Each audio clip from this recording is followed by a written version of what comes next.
Hello and welcome everyone, and thank you for joining us for our webinar, Optimizing Athletic Performance, presented by Dr. Aaron Zadek. My name is Dr. Paul Herkel, AOR's Medical Director, and I will be your host and moderator for today's presentation.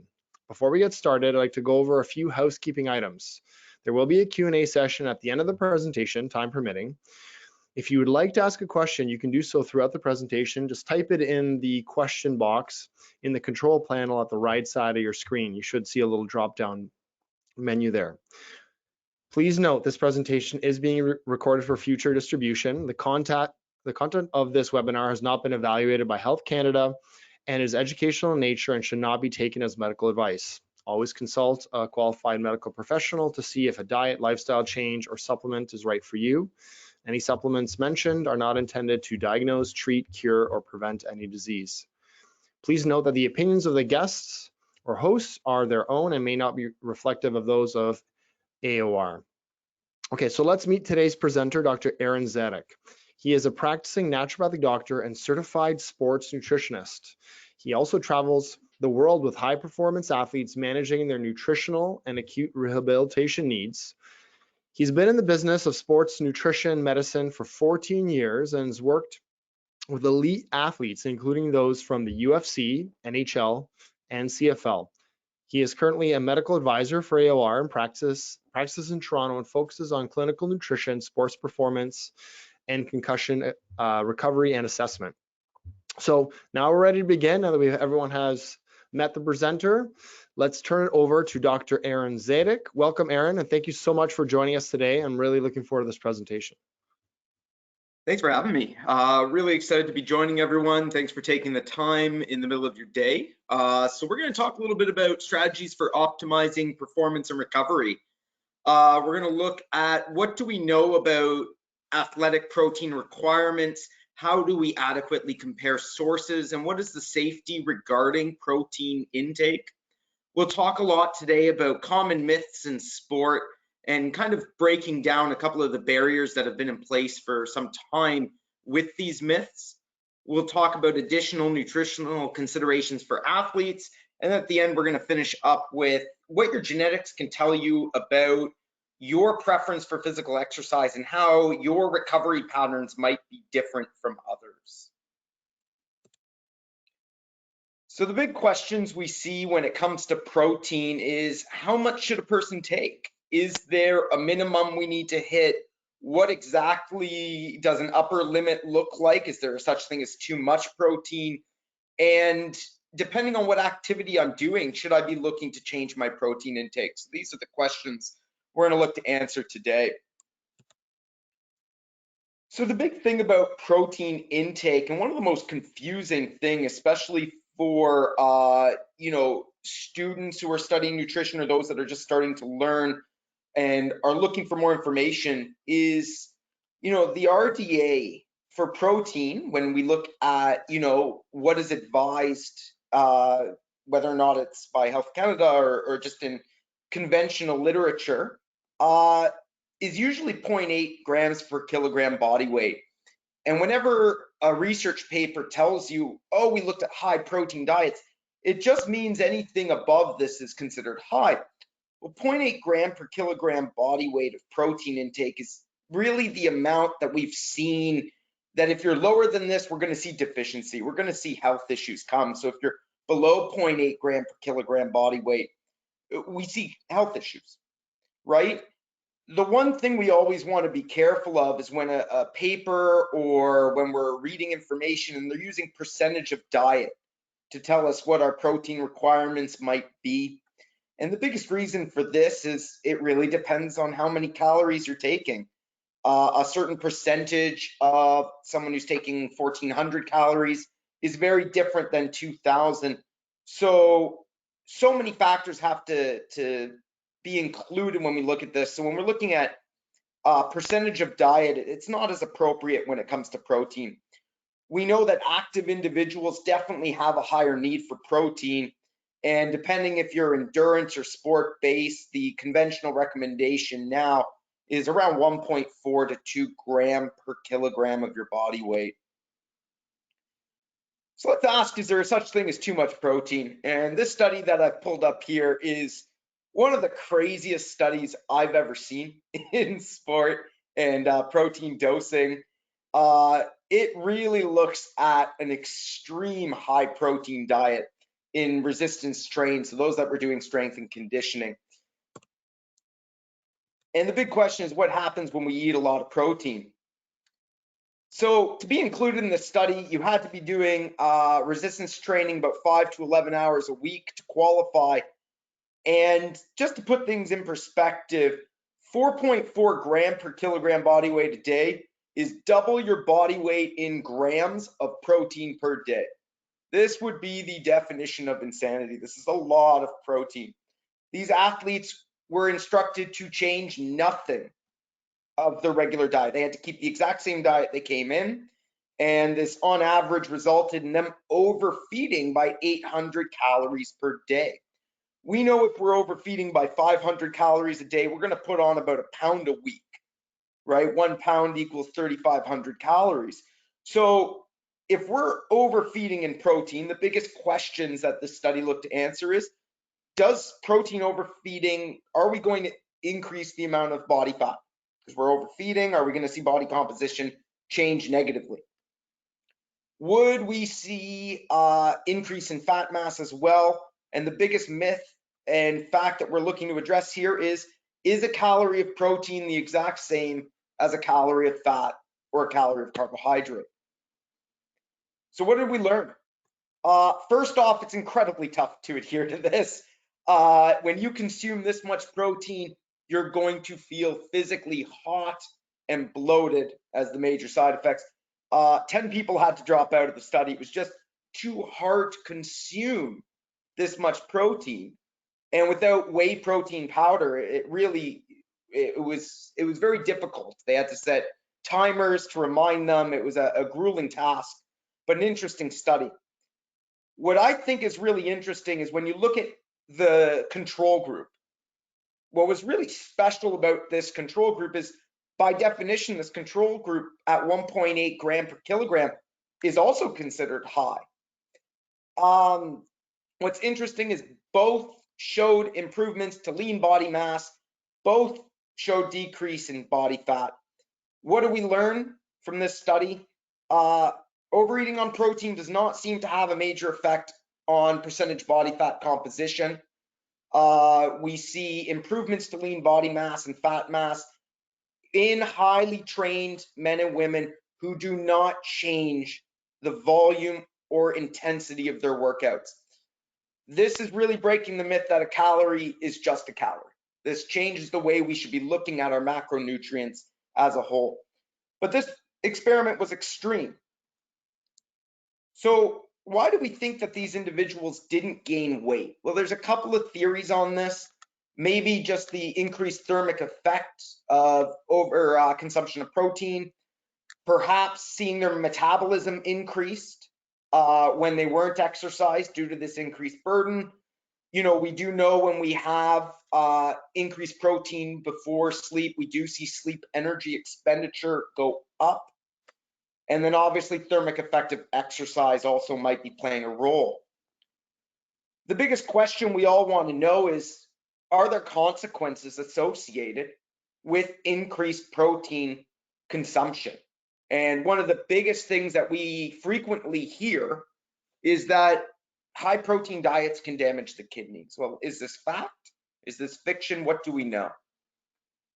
So they actually replicated the insanity study, but they dropped the protein. They came in at a modest 3.4 gram per kilogram body weight, which is still a lot. That's, you know, if you're 150 pounds, that's still 231 grams of protein a day.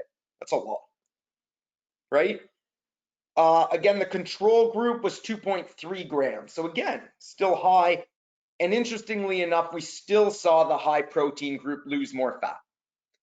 What's also interesting is they were doing a basic metabolic panel on these individuals, and there was no changes in negative markers of health seen on this metabolic testing, specifically the kidney markers in particular, as well as a variety of other biomarkers that we use to assess moderate to longer term health. So what do we know? We know that in athletic individuals, high protein diets do not appear to damage the kidneys. You know, the big thing that we should always take into account, though, is not everybody comes into fitness healthy. And if you have a history of pre-existing kidney damage, we know that these individuals should not be consuming a high protein diet. And those would be individuals that shouldn't go down a higher protein diet route. And that's a group that we usually restrict protein. The big thing is just because the studies say that, you know, we might be able to overfeed a little bit on protein to improve satiety and see improvements to recovery, adaptation, muscle protein synthesis, we should always be looking to consume lean and clean sources, right? If we're gonna choose chicken breast, we should be removing the skin, right? Get rid of the saturated fat content. If we're choosing, you know, a red meat source, we want leaner cuts like the filet, as opposed to ones that have, you know, heavier amounts of animal saturated fats. And of course, including vegetarian protein sources. We should always be looking for a diverse intake. This is very important. So we get a lot of questions about AOR's advanced whey. AOR's whey protein is a really nice immune boosting protein. It contains 22 grams in particular, but it's a combination of isolate and concentrate. And this is to make sure that there's more lactoferrin and alpha lactalbumin in particular compared to other proteins on the market. And this is to really improve immune response. So this is the kind of whey that you might use for an individual who's been struggling with recurrent illness and trying to return to sport, or those who are just trying to improve their protein intake while also kind of managing acute illness or recurrent. So let's ask the big question, does protein source matter? Can you as a vegetarian athlete or a vegan consume enough protein and still get the same results when we're looking at adaptation and recovery post-exercise? So the answer is it's absolutely possible. We will see muscle growth, we will see maintenance, but it's incredibly important to make sure that we are having a balanced intake if we're choosing vegetarian sources. Vegetarian sources individually, whether or not we're looking at pea, rice, cranberry, for instance, these don't have complete amino acid profiles. We have to look to consume a lot of different ones to make sure that we have all the essential amino acids needed to optimize our performance. The big thing that I find absolutely fascinating in the research is how important leucine is. So leucine is a very special amino acid. It's part of the branched chain amino acids, and it's the king of the branched chain. And BCAA's, leucine in particular, is critical for muscle growth. It's critical for initiating muscle protein synthesis, even has a role to play in cholesterol turnover. Really, really important amino acid. And the biggest issue when we're looking at vegetarian intakes is that leucine is low. And we have to really improve the intake of leucine to make sure that we're seeing the same results. So for those who are looking to consume it in diet, leucine is found particularly in soy and our legumes, but you do have to consume a lot. But one of the best studies I have seen is what happens when we compare whey, chicken, egg, and a vegetarian protein base, and we standardize the leucine. So maybe we have to take a little bit more rice protein or add in additional leucine. Do we see a balanced response when we're looking at muscle protein synthesis and recovery post-exercise?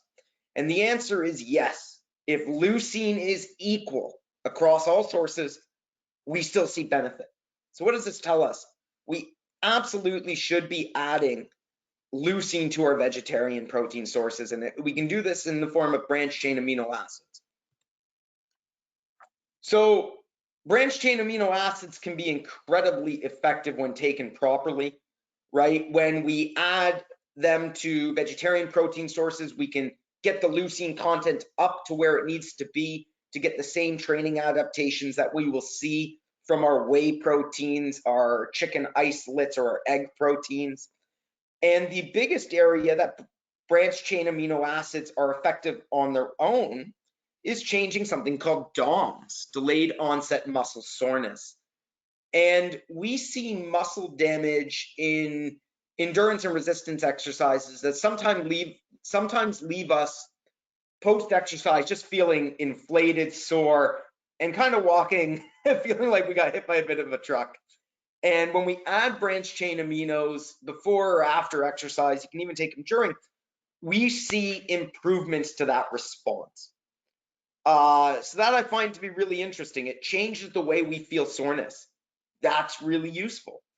What's also really interesting is when you combine it with taurine, and we'll talk a little bit about taurine later in this presentation, but when you add taurine to it, we really do improve markers of muscle damage, which I think is excellent. So taurine is definitely something that should be on your radar, especially for those doing heavy lifting or have rather sluggish recovery after exercise. If you guys are always feeling excessively sore, that would be something to consider in your workouts. Arginine and citrulline have also been looked at with branched chain, and these seem to improve fatigue in particular in recurrent exercise, and we saw this in Taekwondo athletes in particular. So the other question that we seem to be asked a lot of is, when's the best time to take protein and carbohydrates? And really the answer for protein is we want to make sure we're getting the right amount in per day.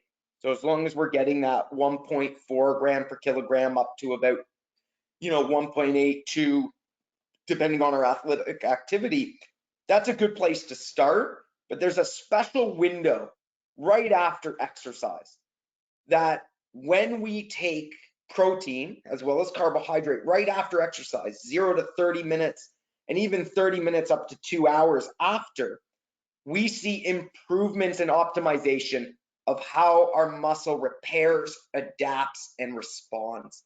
And this really improves muscle protein synthesis. So we always want to take advantage of these windows. Now, I don't know about you guys, when I put down my last weight for, in a gym session, I don't feel like eating a big meal, so shakes work a little better in that opening window, and then afterwards maybe shifting to a properly balanced meal. Carbohydrate, we absolutely want to be using pre-exercise. Remember, there's really only 2 true pre-workouts that have been shown to benefit when taken right before exercise. First one is caffeine, and the second one is carbohydrate. Carbohydrates also really important post-exercise because we have to refill the gas tank. Our liver and our muscles are both beautiful storage basins for muscle glycogen. This is stored carbohydrate that we're going to rely on first in exercise. And we really want to make sure that we're refilling the tank so that we can best get another workout in maybe the next day. So the other interesting thing when it comes to carbohydrate is exercise independently brings glucose receptors to the top of the cell. And that's beautiful because usually we need insulin to do this. And exercise does this independently. It's a beautiful reminder that diabetics, it is so important that we are incorporating exercise into their workouts because we want to make sure that blood glucose response is as normalized as possible. So let's start talking a little bit about what are our nutrient considerations as athletes. So let's start with magnesium. Magnesium is one of my favorite minerals. It's definitely one of the minerals that AOR loves as well. And the reason why it's easy to fall in love with magnesium is its involvement in so many different reactions throughout the body, including protein and energy production, the way DNA synthesis occurs and cells turn over, as well as proper balance of nerve transmission, so communication to our muscles and making sure our muscles are functioning properly. The biggest thing is we know that our food content of magnesium is dropping So we've seen a decline of about 50% in the last 100 years. And for athletes, it's so critical that we're maintaining magnesium stores. The other mineral that I like to pay attention to in sport is potassium, because it is such an important player in energy synthesis, as well as maintaining our cellular membranes, right? When we look at magnesium, potassium, and of course iron needs in athletes, we know these are higher. Athletes who are consistently performing in a routine, we tend to see red blood cell concentrations drop if magnesium, potassium, and iron aren't maintained. So it's really important that we're keeping these minerals included, either through diet or supplementation. And for those looking to get into sport, if you have a history of low iron, making sure that you are considering supplementation, right? We know iron is just critical to helping deliver oxygen throughout the body. And when iron is low, and we see this a lot with our longer distance runners, where we see a little bit of bowel loss due to iron because we see some ischemic changes, so changes in blood flow through the gut in particular, due to our body saying, no, we got to focus our energy elsewhere. We might get a little bit of iron loss in the gut, and then, very rarely, but it happens, sweat-related iron loss as well. So we definitely want to be looking at iron in our athletes for sure. Magnesium synergy is a really neat formula when we're looking at it, especially for sport. Not only is it delivering 300 milligrams of magnesium, malate, and glycinate, but it does have a nice, well-rounded balance of potassium, taurine, and does have additional minerals in it. And one of my favorites is B6. Gentle reminder to everyone on the webinar today, B6 is responsible for grabbing magnesium in circulation and pulling it to the cell.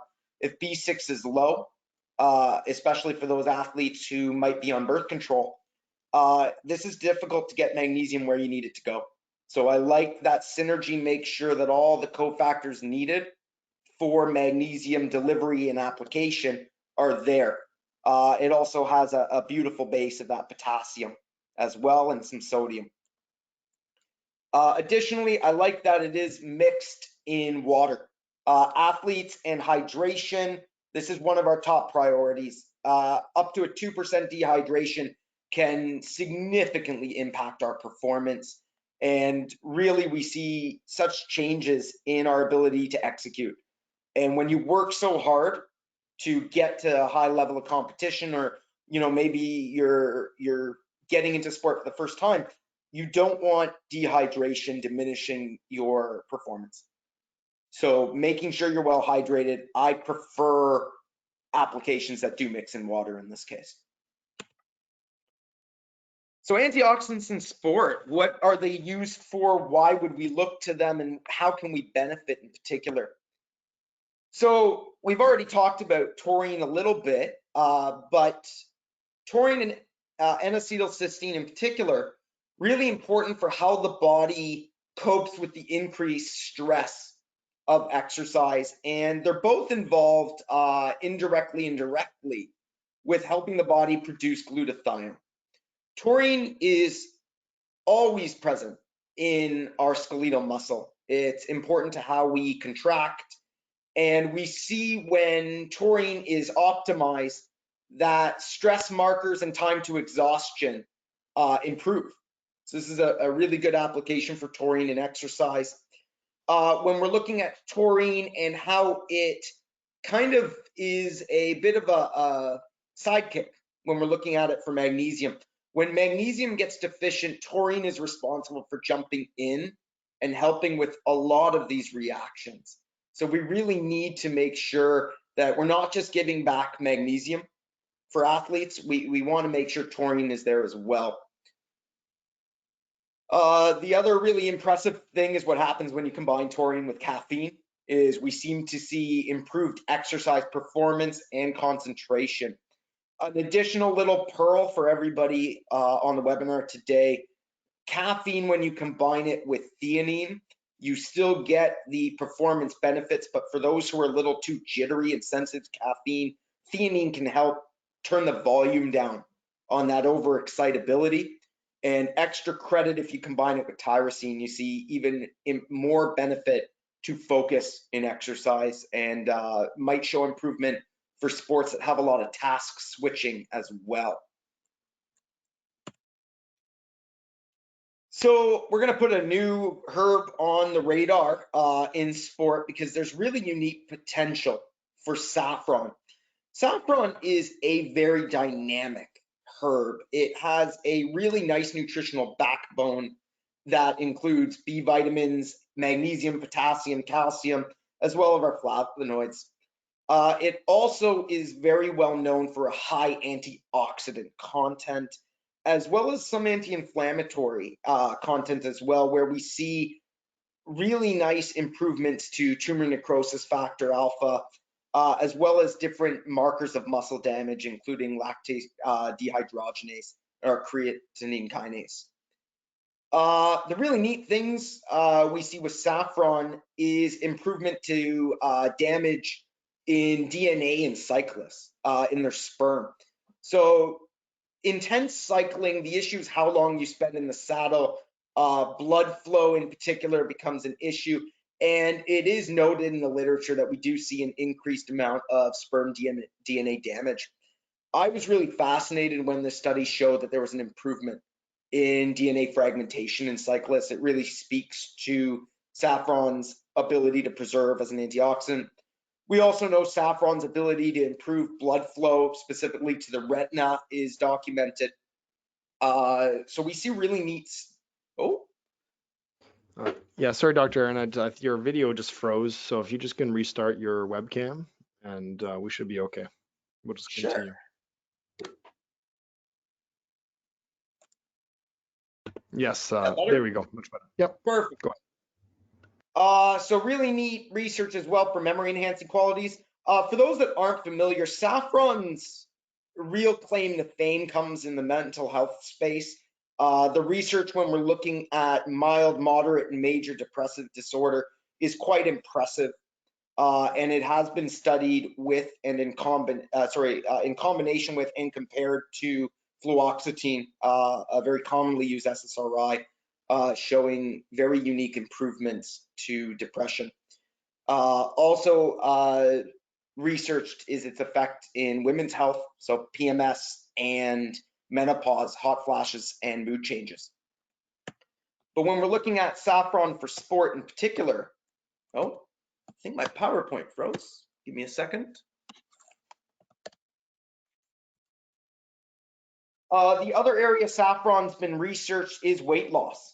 So there was one study done in 2010 that showed a twofold decrease in snacking, as well as improved satiety. What was really interesting was this was in women that really did not have exercise experience, so they were new to sport. And to see it improve, weight loss, snacking, as well as just improving how they felt after exercise is really neat. The big thing with saffron that everybody should be made aware of is it's one of the most contaminated herbs that is available. Particularly, it's very common to see this herb spiked with safflower, marigold, turmeric, anything that can give that pink or gold look to it so that you're willing to pay an increased price point for what you think is saffron. The other consideration is that it's not safe in pregnancy. So really important that we're looking at standardized extracts. AOR saffron is standardized, which is nice. It is confirmed to be saffron and it's tested. So 15 milligrams per capsule, your dose is 1 twice per day. Again, you want to make sure it is sourced from Iran. We see better consistency within the antioxidant qualities and the mineral content, and that helps alleviate some of the authenticity issues that are out there.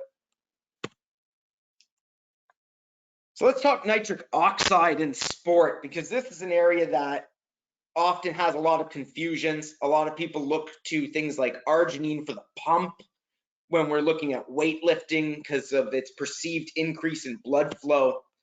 But let's talk about what is nitric oxide and what's the role in sport. So nitrates are responsible for helping improve the way we consume oxygen during exercise, helping make sure that we're having a graded response as opposed to burning it too fast. Dietary sources of nitrates are beets, spinach as well. A lot of us are probably very familiar when we're looking at beet juice and sport. There is a small body of literature there. So what do we know? We know that consumption of nitrates seem to improve exercise capacity. It improves how long until we get exhausted, both in endurance and high intensity, which is quite interesting. Really nicely researched in cyclists, where we saw improved time trial as well as tolerance on repeated exercise. The interesting thing is arginine doesn't seem to show the same benefit. And a lot of this has to do with the fact that arginine can be used in a lot of other areas in the body, and it tends to get used up very quickly. So the conversion when we need it seems to be just on the poor side. So we might look to other options when we're looking to improve nitric oxide response in particular. So AOR has a product called Nox Boost. It's a fascinating lozenge where if you take 2, you're getting really a 51 milligram dose of nitrates in that one dose, and it contains additional beetroot juice and other fruit and vegetable juice powders that we know contain nitrates. In particular, it's also got vitamin C, 50 milligrams per lozenge. You see peak levels in about 2.5 hours, and the effects can be present for up to 24. The one thing in the literature I'd like to point out is you seem to get a better response if you load Nox. So whether or not you're using beetroot juice or you're going to use a supplement like Nox, especially in the cyclist research, if your competition is on the, let's say, Saturday, you want to be starting, a nitrate protocol 3 to 6 days before competition. That's where you might see the best benefit. So lastly, we're going to really jump into what about genetics? How do genetics play a role in physical exercise? And what can I do with my personal genetic information that might help optimize the way I approach sport? So one of the tests that is offered through AOR is My Blueprint, and My Blueprint looks at really 5 major key categories in athletic performance. The first is, how do you recover from exercise? In particular, what is your predisposition to inflammation, right? So it looks at a couple of different genetic markers that we might see. And how to use this information is, let's say you are someone who has a bit of a sluggish recovery, genetic predisposition. You are going to want to make sure that you are getting adequate sleep. We know that when we're looking at muscle recovery and performance, sleep is a huge factor, but it's also going to tell us maybe we need to incorporate different interventions. It's going to tell us, do we want to be using omega-3s? Keep in mind, not everyone can make their own omega-3 fatty acids efficiently. Some of us have beautiful genetic pathways that allow us to really convert fatty acids from nuts and seeds into EPA and DHA with no problems. Other people, it's a sluggish pathway and they just don't make it as efficiently. And for these individuals, you want to make sure that your intake of seaweed and algae might be higher, or you can look directly to fish sources. Obviously, we want to be looking towards more sardine, anchovy, smaller fish, as opposed to ones like tuna that carry with it a heavier metal toxicity burden. But this would tell us, hey, do we need to use omega-3s? Is this something that's going to help us with exercise? And are there other options that we can incorporate? Should we be looking at things like branched chain aminos? Should we be looking at changing our protein habits as well? One of my favorite markers our genetic preferences for endurance or power. It's going to look, do you have the genes for a fast twitch or a slow twitch, genetics. And what we see is every Olympian seems to have at least one fast twitch. And this will help, especially if you're someone who's kind of searching for something new in sport, or maybe you still haven't found your ideal activity and you're not quite sure where to start. And you're wondering, should I start something that's more endurance-based, power-based? Where do I go? And it's going to tell you based off of your genes. Do you have a natural predisposition to succeeding in endurance versus power? One of the biggest questions I get when we look at these genetic markers is, well, if my genes say I'm predisposed to endurance, does this mean I'm going to fail at power? And the answer is no.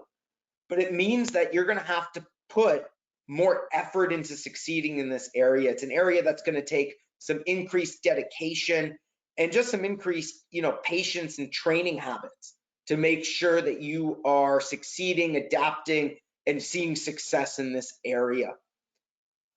Pain tolerance is something that we can track at the genetic level, as well as what is your risk for injury, specifically how do you recover in ligament repair, and can we make adjustments in our supplement routine in particular. One of the other genes that help teach us what kind of exercise we might prefer are motivation genetics. So certain genes tell us, are we more likely to be motivated to exercise or unmotivated to exercise? And we all like the idea of exercising, but some of us struggle to maybe initiate or get into it. Once we're exercising for 10 minutes, we're there, we're feeling good, but that lead up can be a little difficult. And for those that have motivation questions when it comes to exercise, we want to look towards more team activities or accountability strategies. Do we need a personal trainer, right? Do we do better when we're succeeding as a team versus are we someone who prefers to be a lone wolf, hitting the trail on the cycle, or do we prefer to be, running our own race? The last gene that blueprint tells you, or that can be investigated, is a gene that looks at how we respond to exercise and blood sugar. So for type 2 diabetics in particular, we know that diet and exercise is important. Every type 2 should be looking to improve these two areas.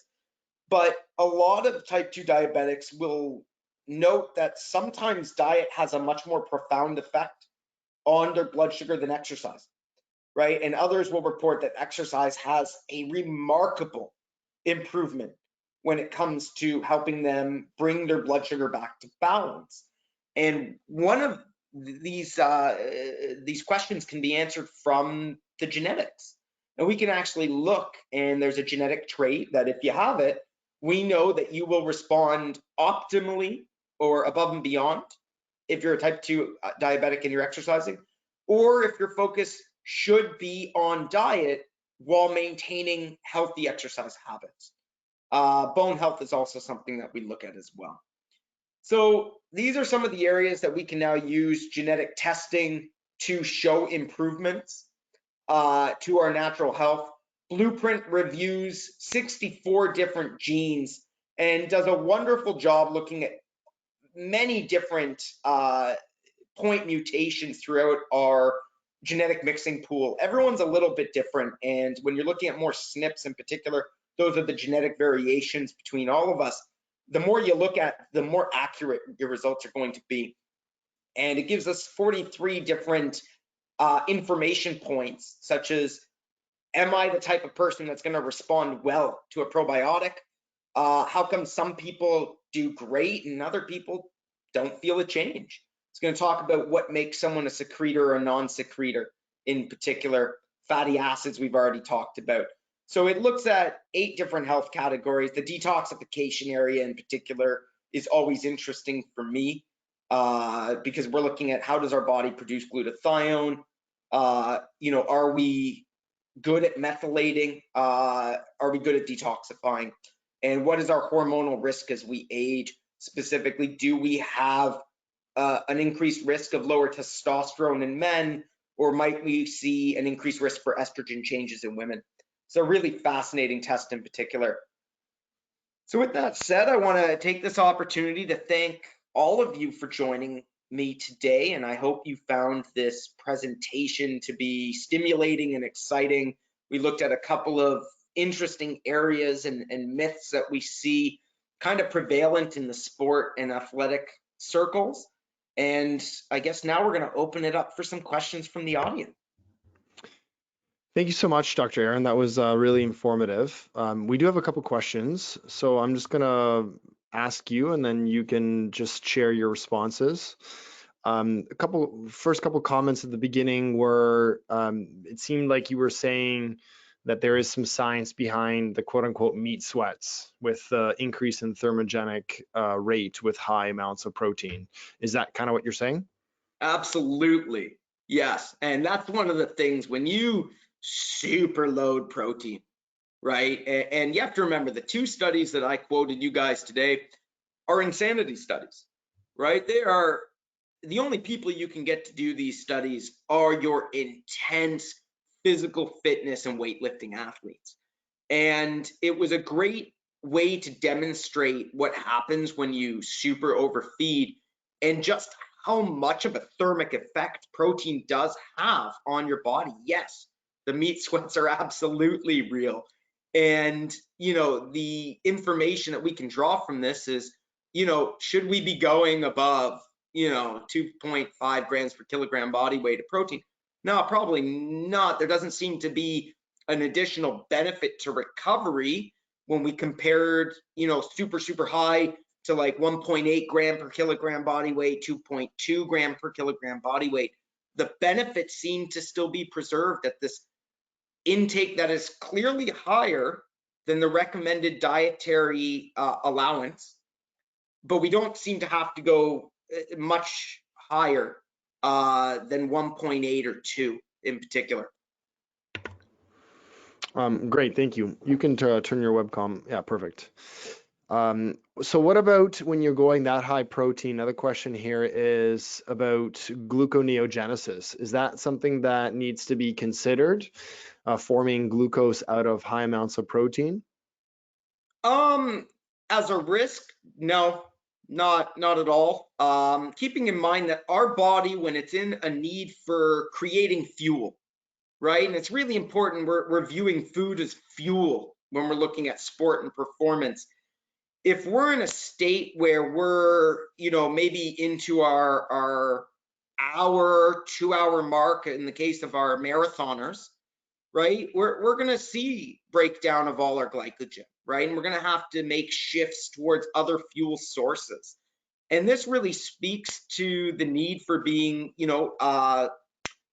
properly fueled for exercise beforehand. Again, carbohydrate before is our friend, gives us an extra gas tank to delay breakdown of muscle for the use of fuel, as would be seen in gluconeogenesis.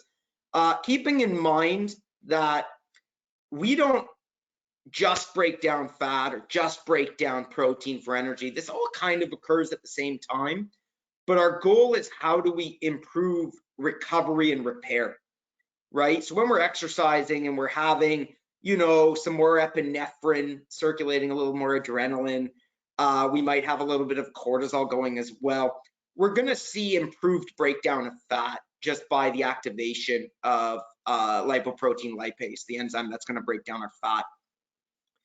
But when we are, exercising and we have breakdown of protein for fuel, that's not a bad thing, as long as we're introducing protein after exercise so that we're giving all these beautiful amino acids to help the body recover properly.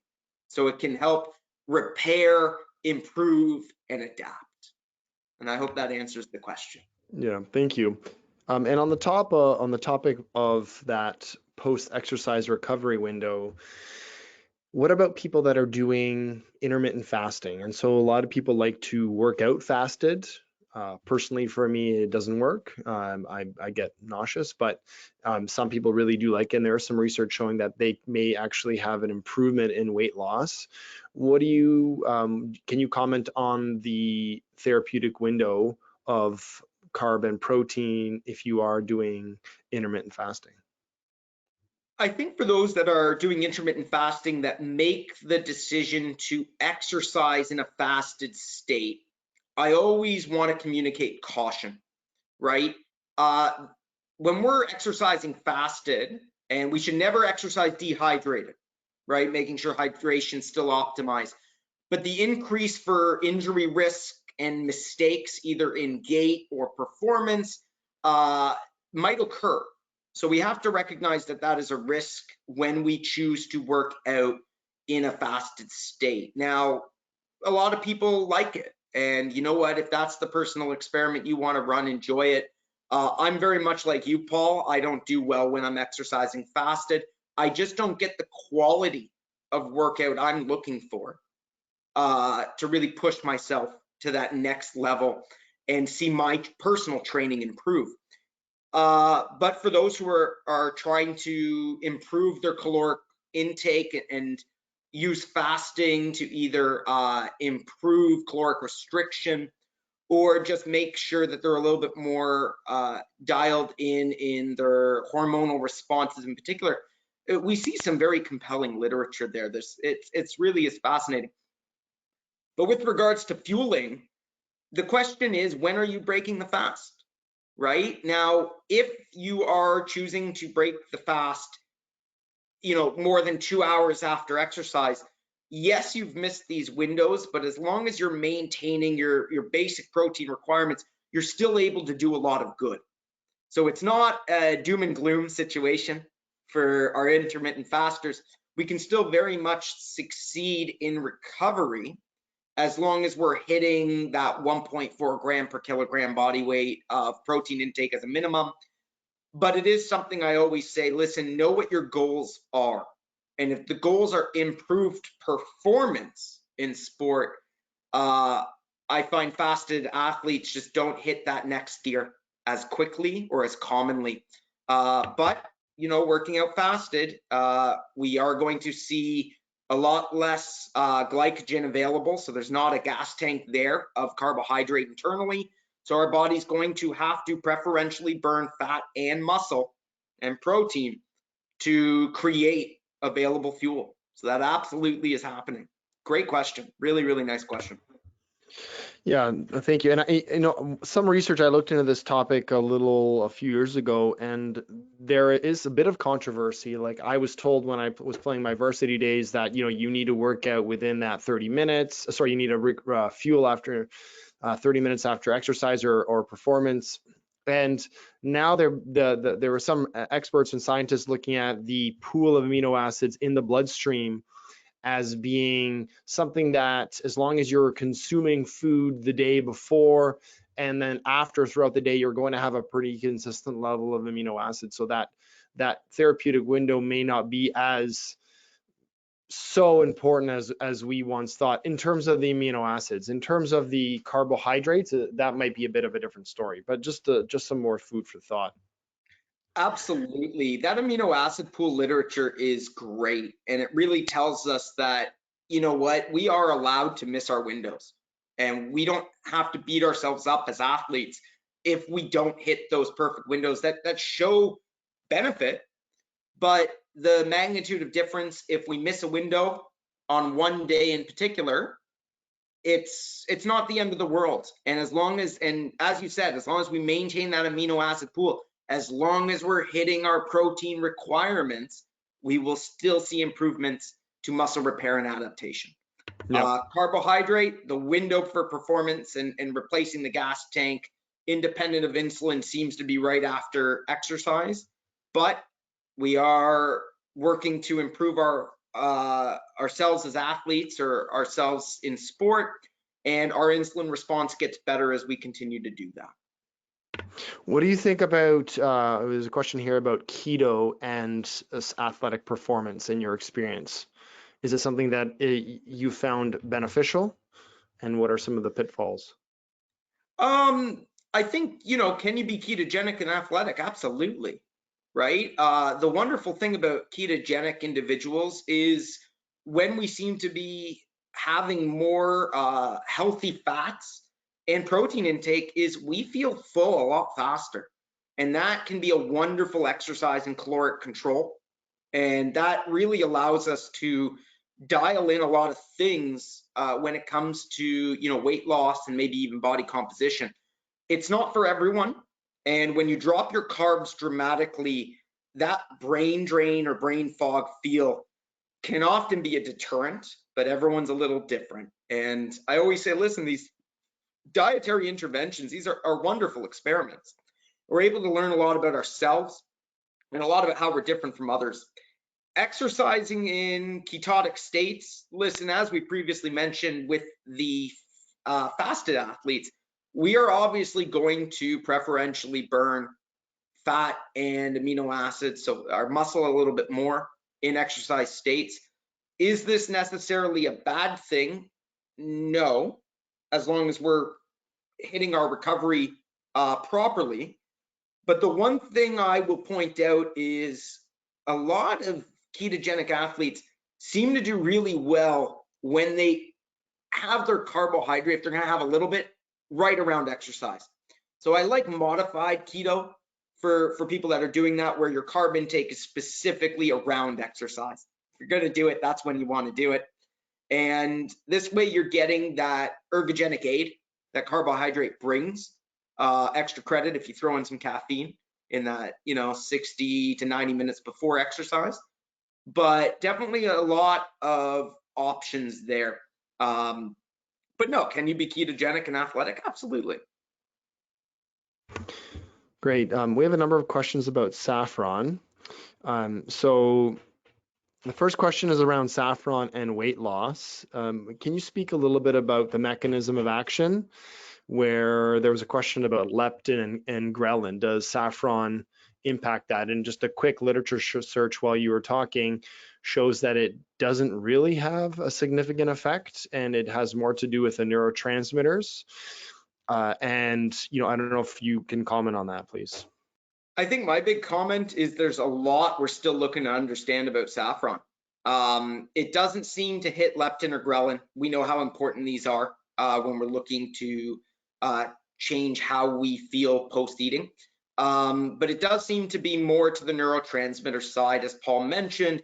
How are we feeling? Are we in a positive mental state? And I always say this, for those that are struggling to return to exercise, who are struggling with depression and anxiety, those who enter little bouts of depression and anxiety, one of the first things to disappear are whole foods, right? We move from this whole food pattern to stress eating. What gives us short-term gratification now and maybe has us feeling a little worse later. And we might also lose our motivation for exercise. And interventions like saffron that have such an impressive effect when it comes to improving mood allow us a beautiful window to introduce or reintroduce whole foods, improving the diet, as well as getting back to exercise. So I think there's a lot to be said about mental motivation for exercise. I also think some of it might be the antioxidant quality that might just be shifting how we feel when we're looking at muscle markers for muscle markers for damage. So it might just be shifting how we feel after exercise, so we just don't feel as sore. Is the magnitude of effect, to the same degree that we'll see with, other options that we mentioned in today's presentation? Probably not. But the satiety is interesting, and as far as mechanism, I think we need about, a half dozen more papers on it. I hope they follow up, because that's just one study, and I thought it was unique. We're seeing different approaches now, and in the herbal world, I like ones that are done under randomized controlled trials with, a good control that tells us, does it beat out placebo? So it checked a few boxes for me, but I'd like to see that research continue. Good question. Very good question. And that's what some of the research was on, using a placebo-controlled trial with saffron. So there's actually quite a bit of literature on saffron. I know that you mentioned specifically in major to moderate depression.